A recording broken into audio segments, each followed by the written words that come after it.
Yeah, like your cover game, like the past like 4 or 5 months, the covers you've been doing are just like leveling up like crazy. But what's happening? Like what's helping you make these bigger leaps instead of the smaller leaps forward? Over the last year, doing the 4 days a week ballpoint pen drawings in my sketchbook in the morning, that's improved my eye for design and composition and flow. And I'm spending way more time on the actual layout, composition, design, penciling of the covers. So before I would just do my cover sketch layout and go directly on the Bristol board and pencil it out and work it out, ink it. Now I'm doing like a small 8.5 by 11 little sketch of the cover, finishing it up, putting it on a light table on 11 by 17 piece of typing paper, penciling it there, inking the line work of that with a micron, just a dead line, and then light boxing that onto an 11 by 17 piece of Bristol board. That's to where awesome. When it goes on the Bristol, it's basically just a tight penciled piece, and then I ink it, and the inking takes like an hour or two. So what you're saying basically is that I've been a huge inspiration. I'm basically doing a Matteo. Sounds like Matteo's process. So it's all basically thanks to me. That's why you're getting. Yeah. It's so humble. Matteo's so humble. This is the Inkpulp podcast. Hey. Yay! What's up? Welcome to the Inkpulp podcast with the three brothers from other mothers. The motherfuckers. Friday Too tired party. to do a dice clay. I'm fried. I got to bed. So I got to bed. Last night was the first class session Jake and I had. Oh, really? Yeah. And dude, the registration, thank you to everyone who got in, is like, class is huge. Like, we did great numbers and we're so excited. Everyone's so hype on this. It's going to be great, but it ends at midnight my time. Oh, and I didn't get home till I didn't get into bed till like 1:30. Like, I haven't done that in a long time. And then, Steph's alarm, I forgot to turn my alarm off. It goes off at 6. I was like, fuck. And then Steph was getting up at 7 for work. I was like, I got to get up and go. I got to get in the studio. We got to record. So I'm a little foggy. Yeah. But it's all good. So, Shawn, you told me the number that you made. You're really, really happy about the number. It's more than that. Subscribe. Yeah. Well, yeah, I suppose because you still, when we talked about it a couple of days ago, it was still the last day or 2 days to go. So yeah, and a lot more registered in that period. Yeah, that's awesome, man. That's awesome. It's great. Thank you. And so all of them are listening live to the lesson. So what we do is the lessons are all pre-recorded, and we release a lesson every week, and then you have an assignment every week. And then every week we have what's called office hours, where you can ask questions, you can show your work and ask a question about a problem you're having. But office hours are not a requirement for the class. They're there to help. So we offer them every other week at night so that the West Coast can get in on it, and every other week in the mid-afternoon. So, it works for, we try to hit as many people as we can. So we have 160 students. So we were expecting hey, if we get 40, 50 people in, that'd be great. But we had 110. Dude, there was people from Italy in the class last night at 11 p.m. our time. I was like, you guys are we had someone from India in there. It was crazy, man. Yeah. 11 p.m. It's really early in the morning for us. So. Yeah. Well, it started at 10. Started at 10, so they were there. It started at 10 p.m. my time, which is 4 your time. 4 a.m. Yeah, and they were in there. They're like, it's early, but I'm here. I'm excited, and I was like, fuck yeah, damn. I got a bunch of cocaine here to keep me up all night. It's fucking awesome. Let's go, guys. Let's fucking go. An espresso, like tons of espresso, a little pasta on the the Italian side. speedball. Pasta, Coke, and espresso. It's all good. Cocaine is in the ravioli. Wow. Basically, they were doing the lessons straight from the toilet. They're just shitting constantly. They've been doing lines and coffee and then shitting. Wait, does cocaine make you shit? I'm good. You guys are probably going to be surprised by this. I've never done cocaine. Yes. Yeah, I mean the story that it's true for some more than others, but I mean the theory behind it, at least this is the theory that I've heard about it, is that a lot of times, if you buy cocaine on the streets, I've heard like this. a random, and most of the time it's cut with other stuff. It's Baby, I've heard it has laxative in it. cocaine. Yeah, and Right. a lot of times there's laxative. I've heard so that. your brain, I have a friend who did it a lot, like when we were younger, and just the idea of, I remember back in the day when I used to do it too. Back in the day, as soon as we said, okay, are we gonna do it tonight? We're gonna buy. It was like, oh shit, I gotta go to the bathroom. Just the idea of knowing. Yeah. So basically, his brain connected cocaine with shitting. So he had to constantly shit even before doing it. So cocaine wasn't in his body yet, and he already had to shit. This is a new poop talk. We need a word for this. So if you text him right now, buddy, I got some cocaine, he's gonna run to the toilet. Oh my god, he's gonna run to the toilet immediately. Yeah, We call it the Rocket Man after Elton John. the Rocket Man. Yes, the The Rocket king Man. of 70s cocaine. The king. Yeah, of, do you know about this character, Matteo? Did Jim talk to you about this one? No.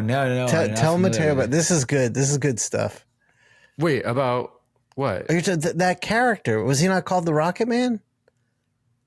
I think it was the DC. No, the DC. Oh, no, you're talking about Marvel. Oh God, I'm drawing a blank on his name now. It was a DC character fueled by cocaine. Like legit. Use cocaine and like that was his superpower. I have to look it up while you keep talking, you guys. I have to It's look insane. it up. In fact, Jim, save the image. Let's send it to Jamie so we can put it on screen. But this character was just a Snowflame. Snowflake.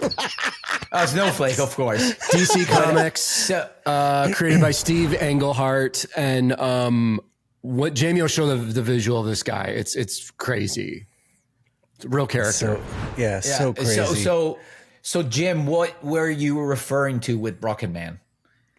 Well, Elton John in the 70s was one of the most famous cocaine users. And there was an interview with him where he was saying something like one of his most satisfying things of doing coke was knowing that he was going to have that complete clean bowel movement. You know what I mean? It's like if you're not eating and your diet is just booze and coke, it's like, well, that's how you detox yourself, I guess, is the coke shit. But if you see footage of him in the 70s when he's in...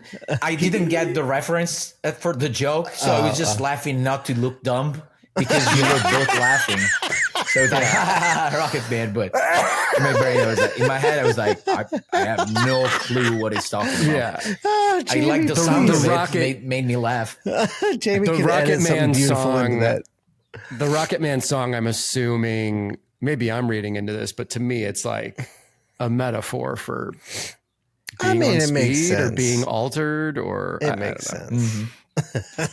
Well, I mean, all those songs from those ages, like it's basically all about drugs. So you can't mess with that. Ziggy Stardust, like okay, Snowblind by Black Sabbath. Oh yeah.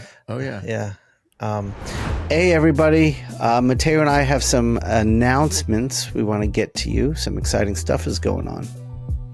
Yeah, absolutely.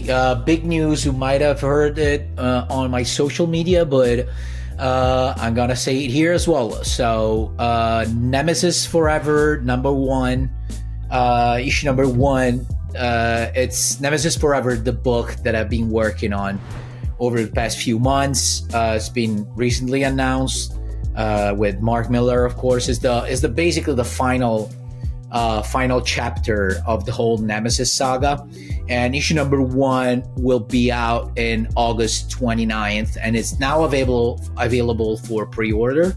So just order your copy now. And also on other news, there's another book that I did with Mark in 2021 that I'm really proud of, which is King of Spies.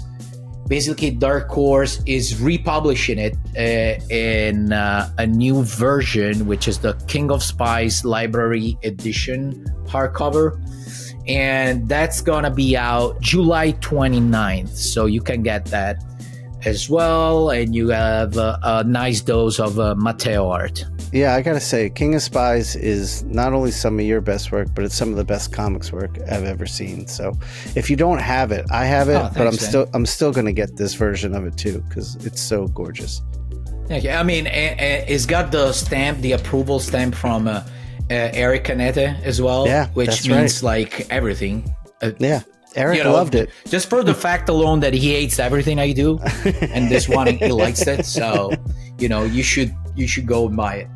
Definitely. Also, we have a few more announcements. Go ahead, Shawn. So, guys, right now, I need anyone who hasn't gone to my pre-launch page for my Kickstarter and hit notify me now. And also today, I'm releasing my sketchbook for free, which also has a preview of the art book, which is what the Kickstarter is for. So hit the link below and check that out. And our last announcement is Matteo and I are making an appearance. Yes, yes, sir. We're gonna be in Dallas for the Fan Expo Dallas, May 30th to June 1st, I think. Yep. And we're gonna be tabling in Artist Alley, so you will be able to find us in Artist Alley. We haven't a specific table number assigned yet, but we'll let you know as soon as we can. And we'll have some good free podcast and Inkpulp Live giveaways, so stop by. And I'm going to end this with something so exciting and so new. Matteo hasn't even seen this yet. Ready? Oh, I love it. And now let's go back to the show. All right. So I want to talk about a few things. So first off, I want everyone here who's listening, if you're not... Oh, sorry, Shawn. Sorry to interrupt, but we didn't finish the thing about the lesson. There's another thing that I wanted to ask. So this time it was the first one. Mm-hmm. So you said... So it was it live or was this one recorded? Okay. No. Well, everything we do a live thing once a week, but it's recorded too, and then we leave it in the classroom so that if people can't make it, they can watch it. So if you have a question, but you're like, I can't make office hours this week, there's an area for you to leave the question. And then when we go live, we'll answer the question. And then when you can watch it, it'll be there. You guys, so it's pretty dope. In fact, the platform they use for the class is it's through an app called Circle, which is like you basically, it's like your own Discord. Like you cater it to you, and it costs money for us. It would be awesome for us one day, because it's everything we're doing that's spread around could be totally centralized, and the community could really benefit from it. So I'm thinking down the road. Is it just a monthly fee, or how do they charge for that? I think we pay. I think take 90%. You just get 10% of it. But no, Jake pays. I think it's an annual thing. Jake paid, and okay. And then they're good. But yeah, it would be dope to like move the Patreon over to there and stuff one day. But yeah, so first class was just a meet and greet, and it was our chance to show like all the students how to navigate the site and like find where things are, and we just had a big Q&A, and it was great. There's a lot of people excited to make comics. That's really, really awesome to see. It's awesome. It's cool, man. It's really excited me to like find, like I can see it now. Like I'm going to be making my own comics pretty soon, and like I'm antsy to get going on that. So it's really charged me up, and that's good. Nice. Nice. I want to show you guys. So we the Discord. If you guys are not in the Discord, get over there. You're missing a lot. There's a lot going on there. There's over 400 people in the Discord, and it's hopping. Yeah, dude. So much art. So many people making stuff. It's crazy to see it. I love it. Yeah, and the community is really connecting with each other. It's dope. I also so- like that and- now Zoe, your daughter, is involved in it as a mod. Yeah, that's I love helpful. the fact that we're expanding to family and Yeah, stuff. it's cool, man. It's cool.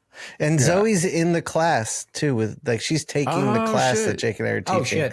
So Nice. like she's gonna have like it's gonna be dope. She's gonna have like a short story done by the end of class, and then I'm gonna talk to her about making a mini comic and like kickstarting that, like with a low goal and just like teaching her all that. It's gonna be awesome. Yeah. That's great. Yeah, I'm excited. So get in on the Discord and then Patreon. I'm gonna show something in a second here, but Patreon's growing steadily. Thank you all who are members of that. It's a really cool space, and people are loving what we're doing and how we're using it. So that's good to know. But I would encourage you, if you're thinking about getting in, get in, because there's a lot of cool stuff happening. One of which, I don't know if you got yours yet, Jim, was our first portfolio review. The comic we reviewed. Oh shit. Yeah, so I have a copy for you, Matteo. I'll bring it to Dallas. Oh, nice. that's awesome. Yeah, so Brandon, right? Yeah. He's starting issue 2 right now. Is Brandon Paul?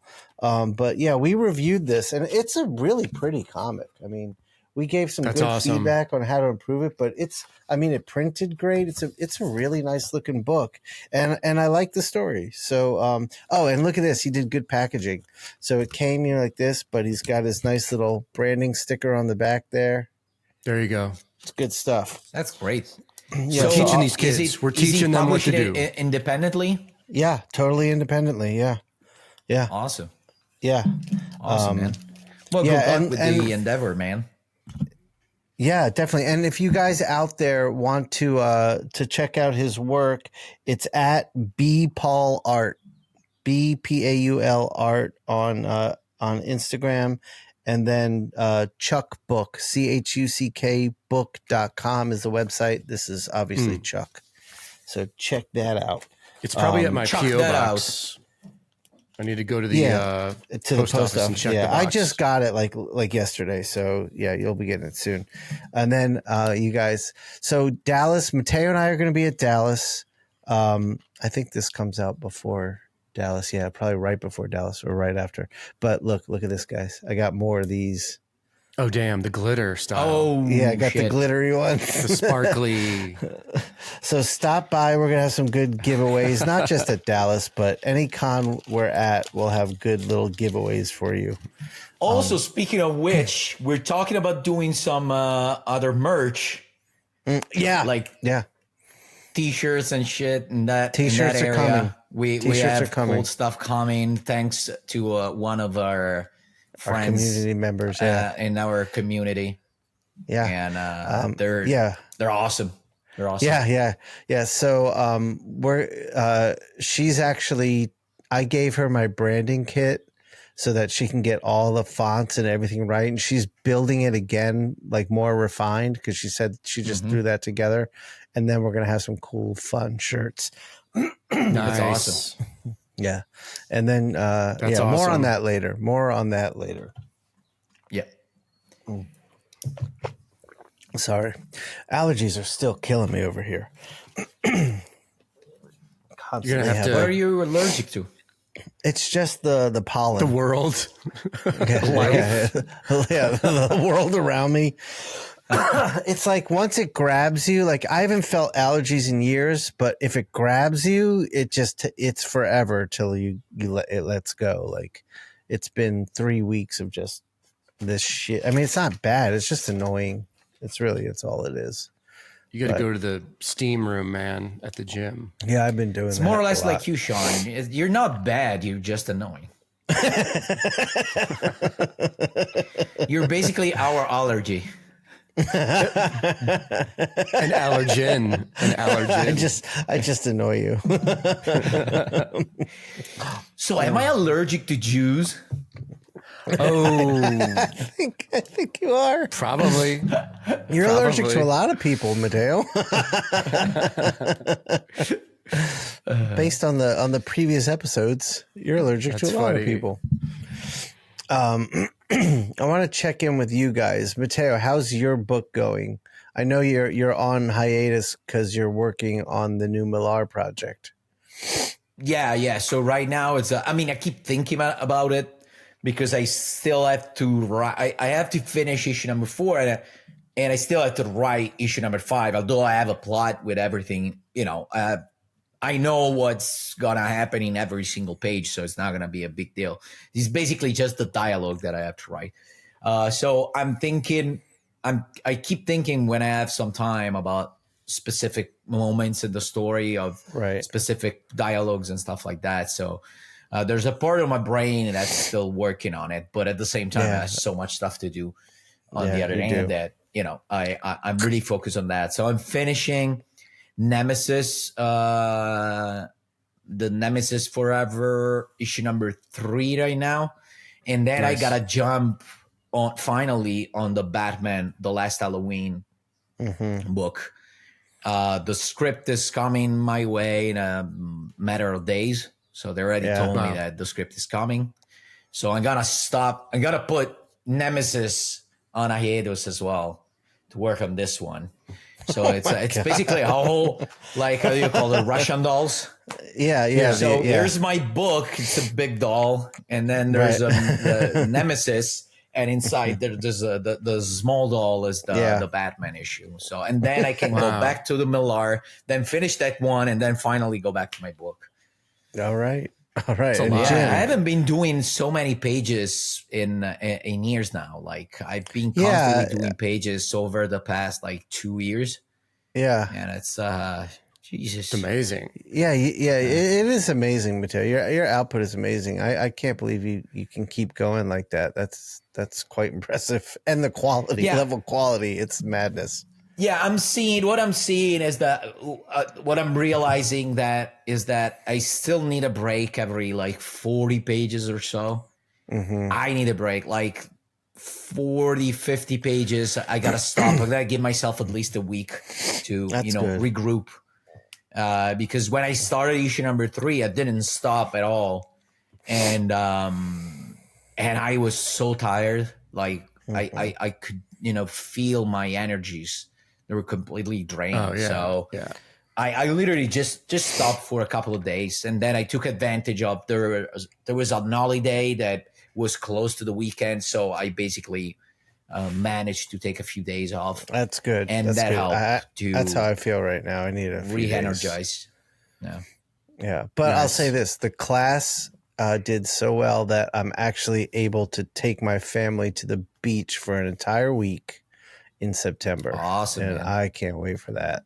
That's going to be That's the just shit. a week of just chilling. Jim, how's your book going?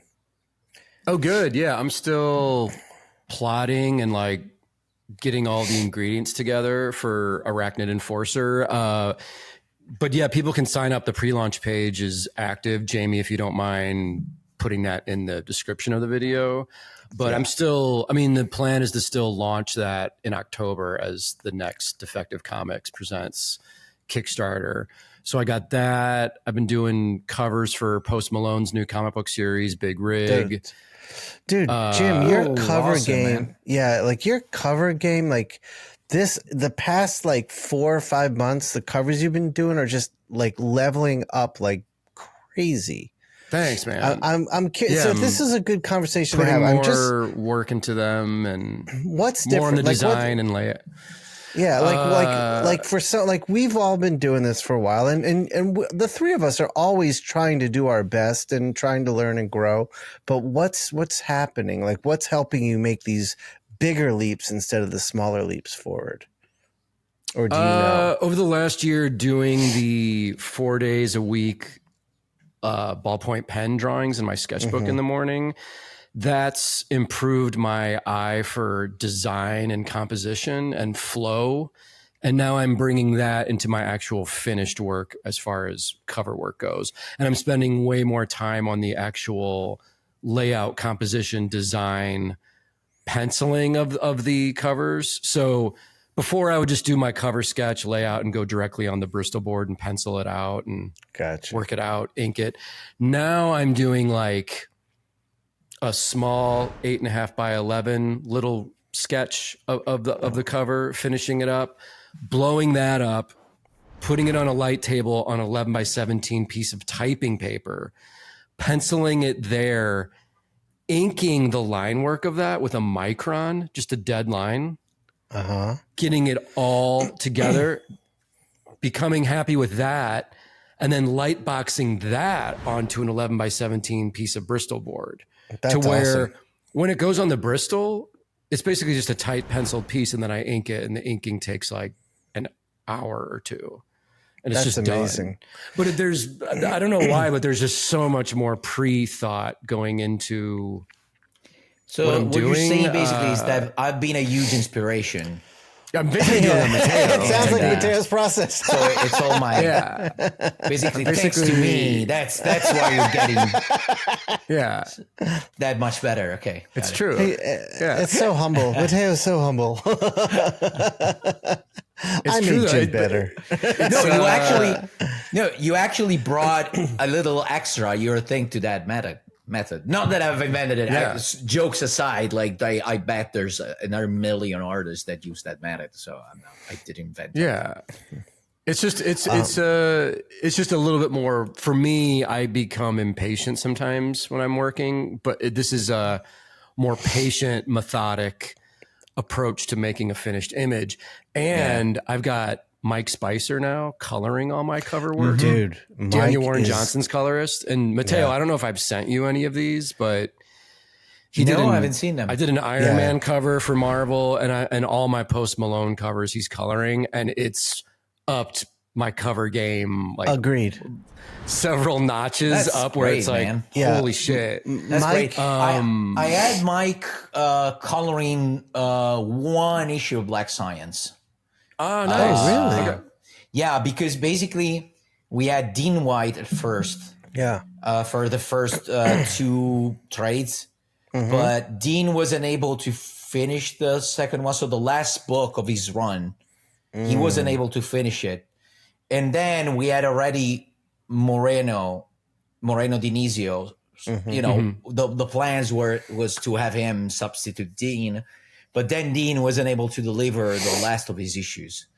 So we asked Mike at the last second. He saved our asses and came in for just one issue. Nice. Yeah, it's badass. I met Mike years ago. I'm pretty sure it was at SuperCon in Miami. He was wanting to be a colorist and he was trying to break in, and he kind of grabbed some of Shawn Murphy's pages off of DeviantArt. This is back in the DeviantArt days, and was like getting feedback from artists. And I met him, and I was like, "You're doing great stuff over Shawn. Like, this is great." And I would see him kind of every year. It's really dope to see him like doing so well. And Jim, he's coloring you like better than I've ever seen you colored. It's amazing stuff. Jim, can we show that stuff, or is that still secret? The stuff that you're talking about coloring by him. Is there anything of that that's public, so that Jamie can show it? They announced the Post Malone series, the Big Rig series, but I'm wondering, can I show the first cover right now, right here? If I can, then here it is. Look how gorgeous this is. If I can't, then just disregard this. Just trust Jim on the fact that it's gorgeous. Yeah. When does this episode air, by the way? In 3 2 or 3 weeks. 3 weeks. Oh, shit. Maybe we can show issue 1 cover. Yeah, if we can show it, let's show. Do you have scans of the whole process you were talking about? It would be cool to see all that as you're talking.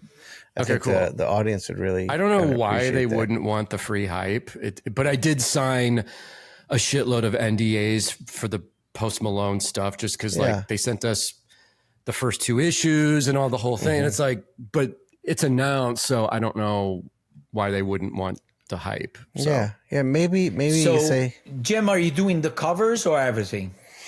Just variant covers for 4 variant issues. covers for the project. Yeah. So they have me, Daniel Warren, Peach Momoko, Maria Wolf.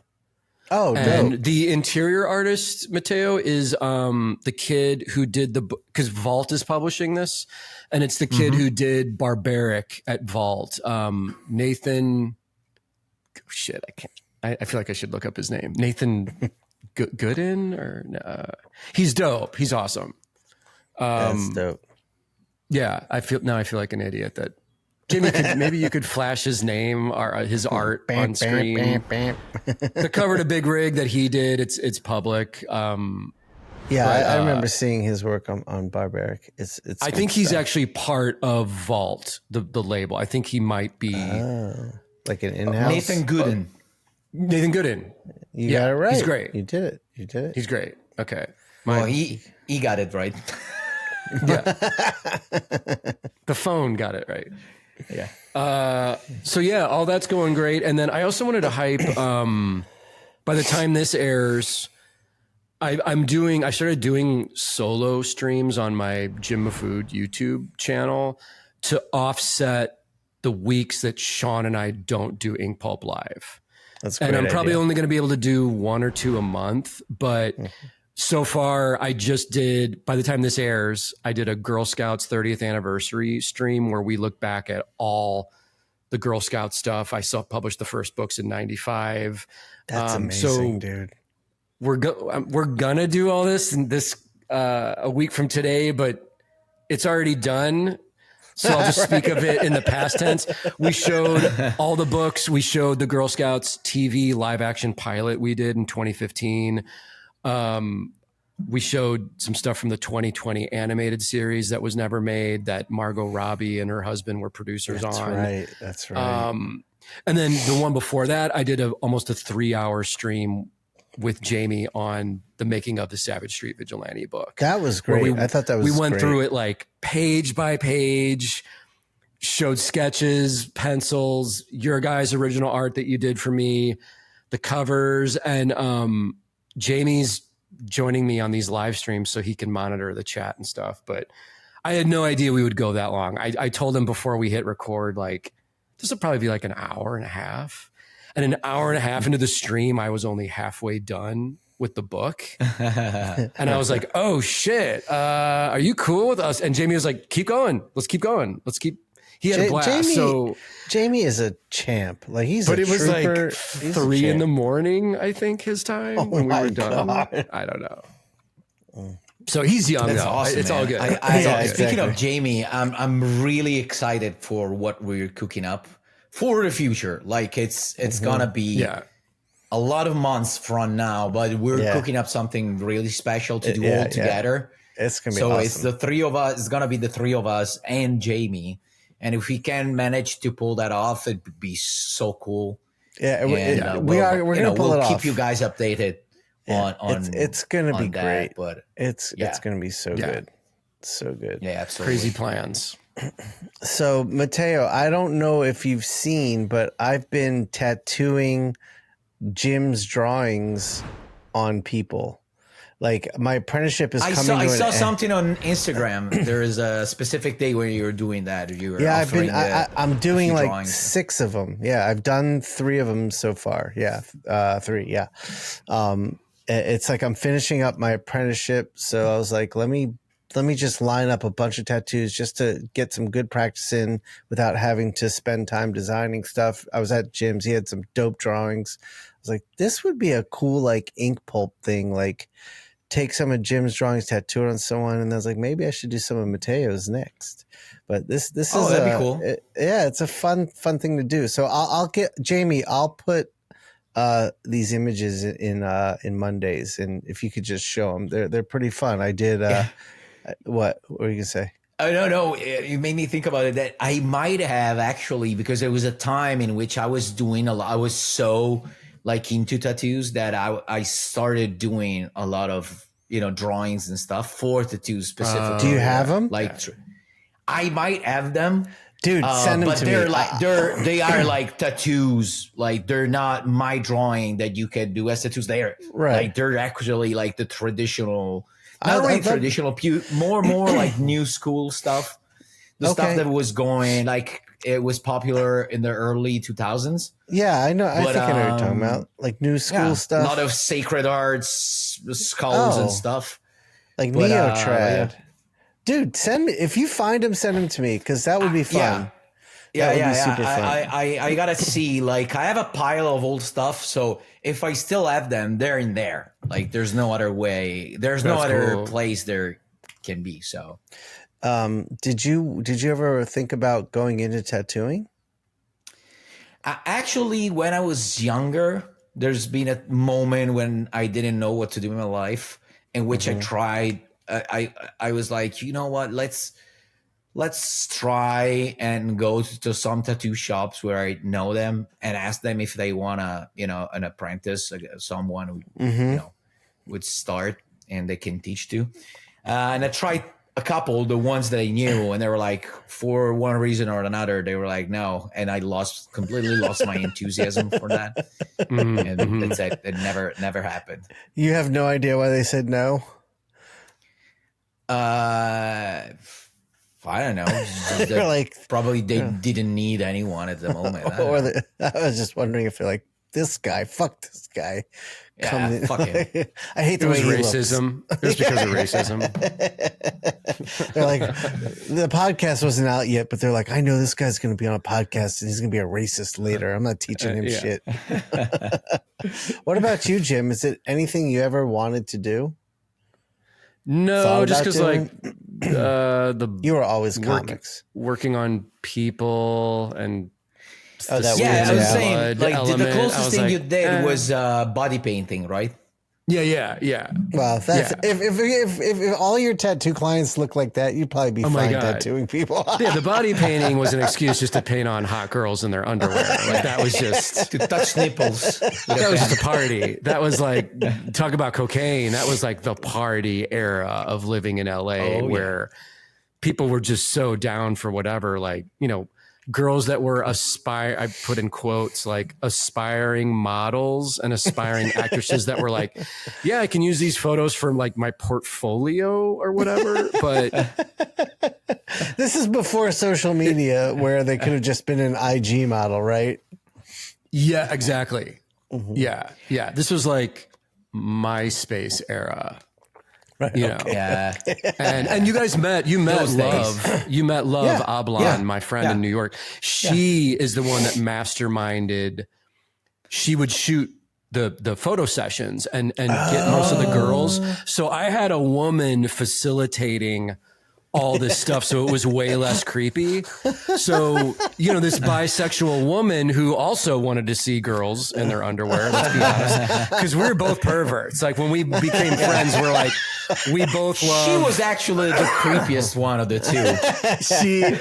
We both love comic books. We love Cool Keith's rap music. We love, we're Prince fanatics, both Prince fanatics. And she was the facilitator of, you draw all these hot women. Like, why don't you just take your stuff, like the stars and arrows that you do in all your pieces? Why don't you just take all that and paint it on hot women in real life? You fucking idiot. And I was why like, didn't you think about it? Why aren't you doing it now? As she's explaining it, Jim's pants are already down. He's like, let's go. Yeah. I was like, you're a genius. So... But party era, very fun. The name of our crew, which she named, was the Pervert Train. That was our crew. Oh, shit. You weren't even trying to hide it. No. But this is when you could, girls would do it. Matteo, cocaine was a part of this. So there was no hiding anything. And booze. And it was like, now you would obviously be canceled because it was like we would have girls come over to her photo studio or my apartment in Hollywood and be like, do you want alcohol, weed, pills? Like we were just partying. and shooting photos of these girls, and it's like you're actually asking for consent, so there's nothing to be canceled for there. well, of course, I'm joking, but now people would be like, He was grooming me. Women, like,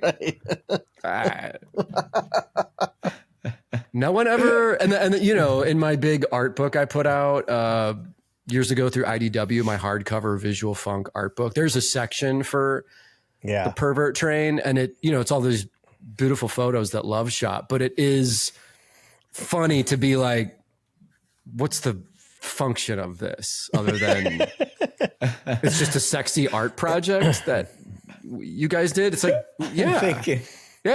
that's all it is. A month from now, and you have like Jim's face on every newspaper, the PDD of comics, and we start unraveling new stuff about these parties and all the crazy shit that was happening.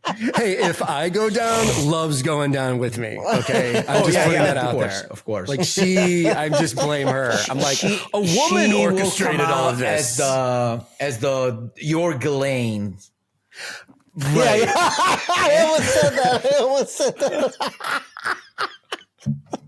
Right. I'm like, a woman orchestrated this. I don't know. I don't know what happened. But on the upside of that, one awesome thing, like, we found this girl who became my model for all my Tank Girl stuff when I was working on it. Like all my, we found this girl at our favorite diner in LA. She looked exactly like Tank Girl. She was a waitress there.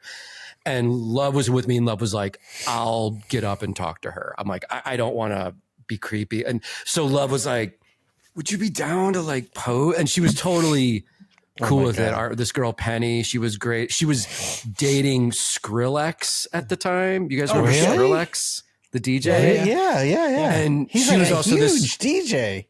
And she was also an incredible singer. And so her and Skrillex like did stuff together, like performed together, and they broke up, whatever. But a lot of cool things came out. But you can only do that, I feel like, in LA where everyone is trying to network anyway. And you just meet a waitress that looks like Tank Girl, and then suddenly she's your model, and you're putting like machine gun bullets on her and stuff like that. Like it was awesome. It was cool. That's so cool. But you know, it's a great story. It helps to have a woman be part of that, so you're not the creepy guy. Bottom line is this. So guys, every creepy guy, basically probably 50% of the people that follow us, we just taught you a great trick. Whatever creepy stuff you want to do it, let's not say not do it. Do not do it. Do it. Just do these things. Get a woman to help you. You know, you'll have more chances to make it happen. And while we're on this subject, that also goes for meeting women. If you have a woman, I've just completely forgot the wing woman. Mm-hmm. Yeah, wing woman. That is way better than having a wing man. Like a big group of guys at a bar is kind of weird. But if you have guys and girls, and you have a cool girl who can talk to other girls with you, that is a very effective way to meet women. Yeah, so this is for all the lonely guys out there listening to the podcast. This is our dating show now. This is our. I was gonna say that. This is our love line. It's so weird. So Shawn, I wanted to go back to tattooing. So right now, I don't remember if I asked you already, but right now, is the plan to go straight to your style of tattooing, or do you think you're gonna get a lot of requests of specific stuff that it's not necessarily yours?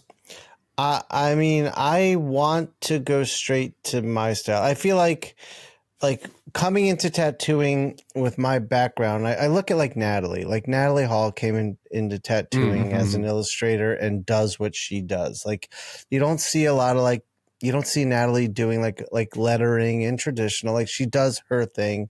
And I feel like if you're not like just doing tattooing, then that and you have a career in illustration or comics, it's a good way to do it. Is like everything I want to do now is like I want to do my art. I'm open, like, but tattooing, Jim, like that's obviously not my style, but it's a great exercise for me to do. But it's also cool to get to like kind of like almost ink my friends into like someone's skin. That's a cool thing to do. I'm open to things like I love calligraphy and lettering. It's not what I do, but with I think about like, well, I do my sound effects. So maybe there's a way to incorporate that down the road. I'm open to the journey, but I do want to like really try to focus on like doing what I do. Now, that being said, I know I'm going to have people like wanting like Batman or Poison Ivy or just superhero stuff because coming from comics, that's going to be the case. But I'm also really interested in taking like some more traditional tattoo themes like snakes and skulls and flowers and learning how to do that in my style. Because being a comic artist, like you'd have that in a comic book anyway, but to find your voice in it and your technique. The reason why I was asking is because there's a lot of people, at least I talk about Italy, they're ignorant about tattoos. So they just decide, okay, there's a friend of mine who got tattooed there at this specific studio. They told me it went well and they liked the tattooer. So I'm going to go there. But I want to have, they don't ask themselves, like, which kind of tattoo do I want? Therefore, I'll look for that specific tattooer. So maybe they want a tribal, whatever the fuck they want, like the ones that were really popular in the late 90s, early 2000s. And they just go to a random tattooer. They don't even look at their stuff. And they're like, so I want a tribal on my fucking, on my shoulder. Yeah. So I was thinking about those situations. Like, would you be open to just do that? I have to. Well, I mean, I have to be open to it. I don't know once my book's open and I'm charging what's going to happen. I have a feeling that it's going to go pretty well and that fans of my art will want tattoos from me.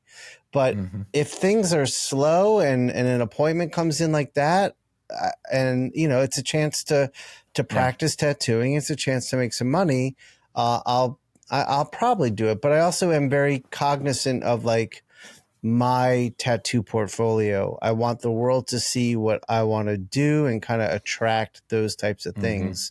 But yeah, I mean, like you were saying, like some of your like designs you worked on, like I was like, that'd be cool to just practice. And yesterday I was thinking I would like to maybe try some traditional tattooing. I mean, it's kind of like, that's like the pure essence of tattoo art. And I mean, I would like to learn that, to understand it. But yeah, I am very focused on trying to do what I want to do. But I'm also not in a position to just say that's all I'm going to do because I'm new to this. Yeah. So Got it. We will see. I love seeing my weird little characters tattooed on people's flesh. It's so fun. Forever. For the rest of their lives, they're going to have my weird shit. I mean, I think I will always offer the ability to get Jim's drawings tattooed by me. I think that's like, and then Matteo, I would love to do it for you. I would love to offer like Inkpulp family options where like I have some of Jim's designs and I have some of Matteo's designs. If you want one of those, let's do that. And I also thought about, this might be fun, guys. If you're into it, I thought about the idea of like, hey, if you want an original Mahfood tattoo design, hire Jim to design it and then hire me to tattoo it, or hire Matteo to design it and then hire me to tattoo it. That might be a cool like Inkpulp way to handle that too. So you can hire me directly for both design and tattooing. I mean, the last part is gonna be shit because I don't know. I don't have a clue on how to do it, but it might be an experience. A painful one, but yeah. Do you guys have any interest in playing with it, like trying it out? I do. I would like to, because I've never even held the gun to practice with it. Like I did held it, and I did a little something on my friend once. I think I told you the story, Shawn, but yeah, it's a long process. Like I don't know, it takes years to get good at actually using the actual thing. So I don't know. Well, I'll say the new machines speed that up a lot. Like the new machines are so good that like the way Eddie explained it to me, it like fast tracks you. And so the way Eddie's been saying it to me is like the machines that are being made now fast track you. And he's like, then Shawn, with your extensive background in drawing comics, that's going to fast track you. So I'm on a very fast track, but you know, it's going to take like, every tattoo is so different. Like skin is so unique. Like even like I was tattooing that bee on that guy's arm, Jim, and like this area was totally different than this area. Like how the skin was taken. It's just like, wow, it's a crazy medium. But Jim, when you're here, we'll go to the shop. I'll let you do a little Jim Mahfood tattoo on me with my machine. That'd be fun. I'll definitely just do a little, whatever, like a little skull or something, or a Gordy. I'd love a Gordy. Yeah, that'd be fun. A little ink bottle or something. Yeah. So, it's pretty damn interesting. Can I tattoo your face if I come over, Shawn? Not my face. Yeah. You can tattoo like right under my beard, so that when a I little get cappuccino cup, Matteo, do that right by Shawn's eye, like on the cheek. Right. Espresso cup, an espresso cup. I'll get an espresso cup. That's perfect. An espresso drop here instead of the tear. Yeah. But it's still gonna be looking like a tear. It's gonna be a black. Have you been to prison? No, I just love espresso. Yeah. If you kill someone? No, I just really like espresso. So there are fan expo shows that have a tattoo section, and I have Jason looking into what I have to do, because I would love to go to a con and like spend Friday and Saturday at the table and line up one tattoo for Sunday. So spend a couple hours like tattooing. Like I think that would be super cool. So then I'll have my tattoo equipment with me at shows as well.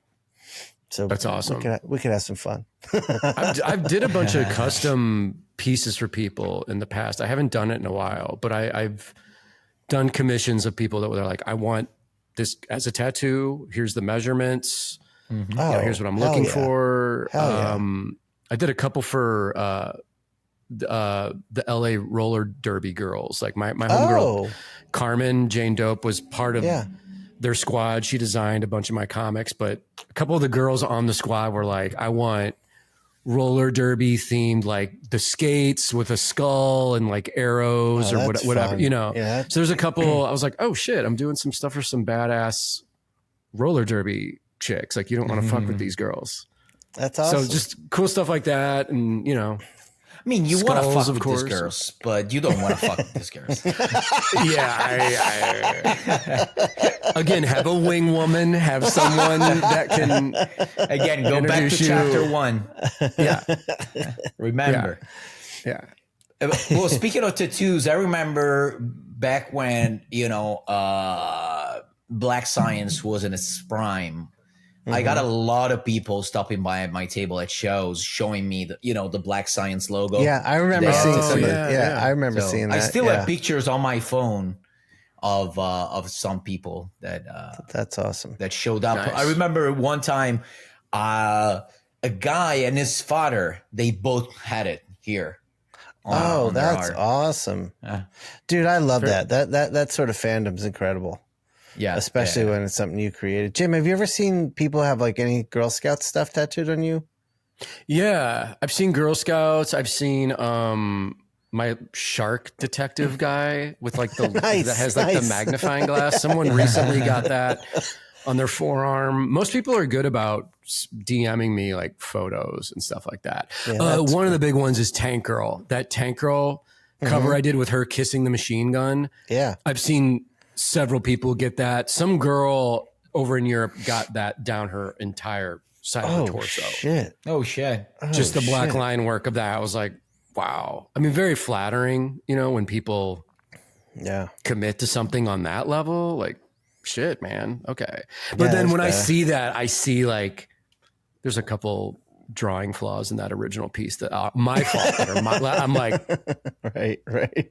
You know what I mean? And then you see the interesting thing is seeing a different artist interpret your work, your line work. Yeah. I mean, it's hard. That's tricky. That can be, it's very tricky. Shawn, you rocked it because you're an ink master, but to see a tattoo artist who might just be a tattoo artist first and an inker, artisan, drawer second, Yeah. that could get dicey. That could get Well, I'll tell you, it's I am working very hard to stay true to the drawing, but some of the areas where I'm like, I'll make a line, I'm like, that's a me line, that's not a Jim line, but I can't make that line with a tattoo machine that Jim made. It's a little different. And also I'm always trying to like turn off that like ultra like geometric crispness that I have in my work, where like if like you have an edge to a line, like let's say a line comes to like an edge here, I'm trying not to make it a perfect 90-degree angle because that's me, that's not you, and I'm just trying to stay true to it. So I think the B, I think I nailed it. Like that was all you. I don't think there was a single line in there that I was like, that was me. The first one I did, the skull with the lightning bolts on our homie Jason. Shout out to Jason. So that one, I was really fighting me a lot. That was the first one I did. And I think for the most part it's you, but there are little elements in it where I'm like, well, that's a me. But the goblin was like, the goblin is the most complicated one to tattoo.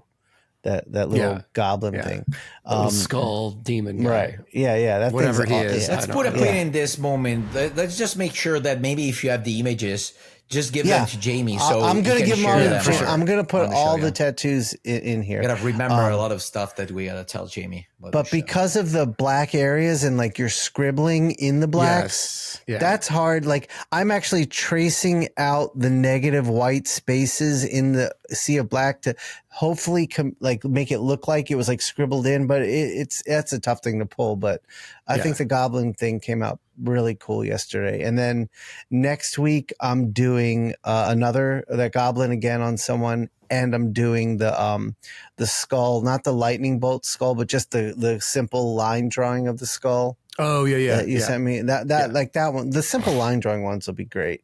Like those are good. It's fun, man.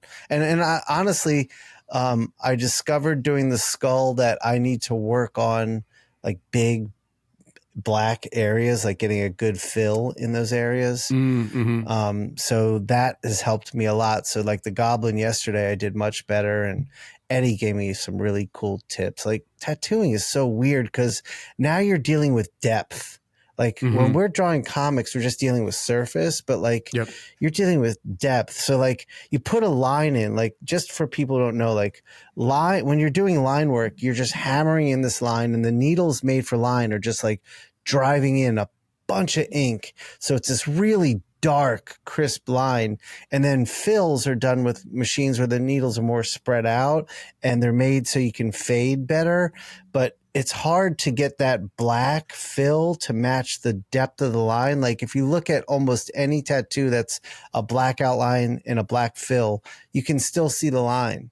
So it's a tricky thing. Right. So Eddie told me this cool thing where like if you've got your line in the skin here, like this, instead of like filling next to it, fill under it a bit too. And that's like totally you're stuffing the ink in. You're stuffing. Yeah. It's wild, man. It's a totally wild thing. You're working on flesh, man. It's a living object. It's insane. Yeah. So it's, when Latour heard I was tattooing, he DM'd me. He was like, man, he's like, this is so you. You're like the ultimate craft. I'm working in skin now. Like, right. It's true. But ink on skin.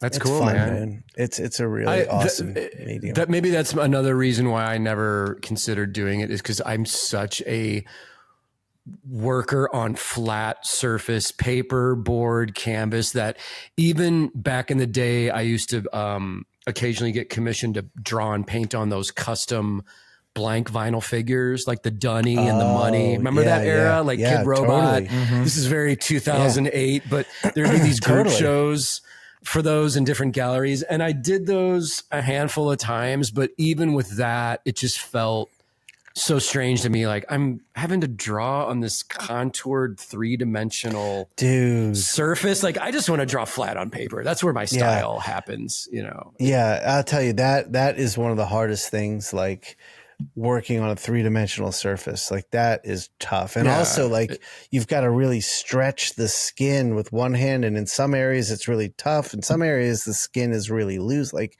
it's a lot of challenges, which for me is like, I love this. Like give me something where I'm uncomfortable and I'm going to like obsess on trying to make it comfortable. Right. But yeah, it's so tricky. The point of this show is Shawn loves working on flesh from a craft point of view. I like working on flesh if it's hot girls in their underwear. And Matteo, given the opportunity, will destroy your flesh if you commission him to do a tattoo, which he has no experience or business doing. Exactly. Okay. And also remember, I might be allergic to Jews. Although, Jim, you got me thinking now, is there a way that I can just tattoo hot women in underwear? Is that like, can I like advertise that? I need a woman wing woman to facilitate this. Dude, not to. I can ask my mom if you want. I knew that was coming. Dude, if you set that Lots up. of skin to work on. Guaranteed. If you set that up as a booth at a Comic-Con, though, you would get a lot of attention. Because we always joke about bringing booth babes back. Yeah. Instant cancellation if you do that, by the way. But it would be hilarious and awesome. Like, well, I was talking to Eddie with that in mind. I was talking to Eddie. I was like, dude, Atlanta's known for its strip clubs. I think I'm just going to go to the strip clubs and offer all the strippers free tattooing. And then they'll all get tattooed by me. And then it's free advertising at all the strip clubs in Atlanta. So all the guys go in there and be like, that's a great tattoo. And then I'll get business from it. And then I mean, now in modern times, maybe you have the cool strippers with tattoo. But in general, I'm not thinking about a stripper as a person who would covers themselves in tattoos because they have to show their. Just finish it as a person. Go ahead. I'm sorry. No, as a person who would cover their body in tattoos because they have to show their body. Most strippers are pretty covered. Yeah, that's what I'm saying. Yeah. Like, I haven't been going to a strip club in ages. I haven't been to a strip club in maybe so things have long. changed. Yeah, maybe they have changed. I haven't been in so long. But I mean, dude, I would to say Atlanta according and to Instagram LA and stuff looks like like they those do. are tattooed girls. Those are yeah, pretty the much. big city girls. You're gonna get some tattooed like hood rat type girls. Like yeah. But we love those girls. We love the hood rats. I don't know. Isn't there one in Atlanta with only like retired strippers? Yes. Old ladies? Yes, Oh, the Claremont. The Claremont. Yeah. You should try and get some clients there. Dude, I'll tell you what, tattooing on old skin is hard. It's like yesterday I did a tattoo. Because you tried on yourself. Okay, gotcha. I did a tattoo yesterday. Like when I tattooed Zoe and Zach, like they're so young and their skin is so fresh. Like it just looks beautiful in there. Yeah. And then like you get someone who's like sun damaged and older and it's like the skin doesn't take the ink as well. I mean, you work it in and you get it there, but it never looks as good. And I discovered like the best skin is like 20-year-old, like goth person. Like that person's skin is made for tattooing. He's talking about skin, all right? Because there's some moment, if you cut a few words here and there, it really sounds bad. This podcast is really sounding bad. So let's make sure that everybody understands it's talking about the skin. All right. Yeah. The tattooing, the skin. We're walking a razor's edge with this episode. Even the tone you were using, it sounded like you were talking about something else. He's like, their skin is so milky white and soft and smooth. Those goth kids. You're like, what are you talking about? let me finish my booth babe thought real quick before we end, which is we're going to take it back to my friend Love and her incredible advice. When I pitched her my idea of bringing back booth babes, because she used to go to San Diego Con with me every year, she was like, here's how you do it in the modern era. You have your table in Artist Alley. You get the person next to you one of the best female artists in the industry, get her to set up next to you. The female artist, she has booth guys at her table, like male bimbo type guys. And then you have the hot booth babes in bikinis at your table. And it's the both of you, and it's a full representation. And well, so Jim, that we got to add everyone's to that. happy. Everyone's happy. You need, but you also need on the other side of you need a gay guy with booth dudes there, so Matteo could bring his boyfriends in on one side of you. Right. And at the end of the hard working day, we can all get fucked. That's the beauty of it. And then you can have I'll be the Jewish guy, and I'll have a bunch of rabbis at my table. There you go. This is a 2026 plan. This is 2026 convention. Yeah. And then I'll keep sneezing all day because I'm allergic. Yes. Yeah. Call back.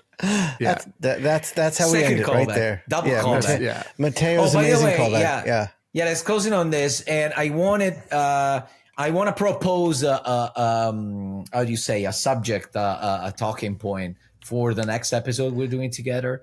Okay. Which is because Jim, when you were talking about your tank girl that got tattooed all over over a lot of people, you reminded me of a thing. So here's the question for you two guys.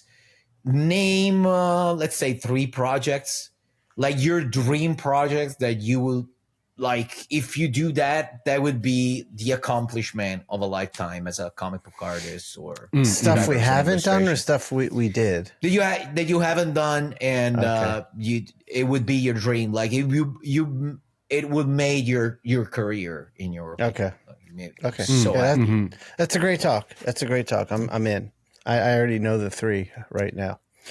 that's awesome. Yeah. All right. So Matteo, it's time.